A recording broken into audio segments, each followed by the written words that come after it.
Get mantra and meditation MP3s at JasonGallant.ca. As you proceed in your spiritual journey and perform certain spiritual practices such as mantra or meditation or pranayama, you may have certain expectations of what's supposed to happen. It's pretty normal, right? I mean, as somebody told me a long time ago, they say, what's the point of doing spiritual practice if I don't get what I want, or if I don't, I wouldn't even have the motivation to do it if it doesn't give me what I want, right? I understand that. You know, I think many of us start that way and continue on subtler levels. And the thing is with spiritual practice is that you have to understand that there is a subtle intelligence or a overarching intelligence that you are trying to enable. This intelligence that made your physical body, this intelligence that flows through everything. You are saying, I relinquish part of my free will to allow this greater intelligence to integrate into me or to become one with me. And as that happens, sometimes certain expectations get fulfilled, certain desires, and some of them get dashed against the rocks, right? All of a sudden you're like, well, that didn't turn out exactly like I wanted at all, right? But in the end, you'll see in time that a lot of the desires that aren't fulfilled are for a greater good. There's a greater good, something greater that is in store for you. You know, so many times you may have a desire in life and then it's fulfilled and you're like, wow, that's such a disappointment. That didn't turn out the way I wanted it anyway, right? And this greater intelligence knows what is the right thing for your higher good, you know, your enlightenment process. And therefore, it's important for you to be open to what can happen instead of getting locked into the old ego and the old desires and fears of the old ego, right? Because the new ego will be much more free, or will have more freedom integrated into it as the spiritual energy integrates. So the desires will evolve if you allow them. The fears will evolve if you allow them. And through seeing things through a different context or a different point of view, you will also become aware of new opportunities for greater fulfillment,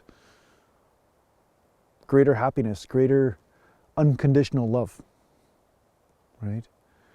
So many things will fall away as your old ego falls away. Sometimes old relationships, jobs, purposes in life, right? Everybody wants to have that life purpose, right? All of a sudden the purpose falls away and you're like, well, here I am. No purpose except for to melt into whatever is here, right? And that's okay. Because as Brahma is born in any one moment and then Shiva is the death moment, right? You die to all the desires, you die to the ego, and then you're reborn with new expression. And this continues. Apples don't perpetually, grow on the tree branch, right? They wither, they fall off. Somebody or something eats them. And then the tree goes into a death state for winter and then comes out again for the spring and new apples are born. So this process is also happening with you during your spiritual process, and the apples are becoming more golden, more unconditional, more bountiful each time you allow this death process to happen. So it's nothing to fear. It's just that at first we start and we say, I want to grow watermelons from the tree, right? Or we have some sort of, childlike desire that's not necessarily in alignment with the intelligence of the universe or with reality in general. But as you surrender, you will see that a lot of the things that you thought weren't possible suddenly become possible. And yes, this does include some supernatural phenomenon that is very difficult to explain, and you will learn to keep many of these spiritual phenomena to yourself because people will suddenly recommend psychiatry or or a mental hospital or something. So that's the thing. Anything is possible if you allow yourself to surrender to this divine intelligence that knows best. Your limitations that you have been taught or have learned are not the truth. They may be partially the truth. There may be partial truths to many of the things that we see, but because we're not seeing things from an omniscient point of view, and we are not flowing the power of creation itself through us fully yet, it only stands to reason that you will not understand what is possible and what is not.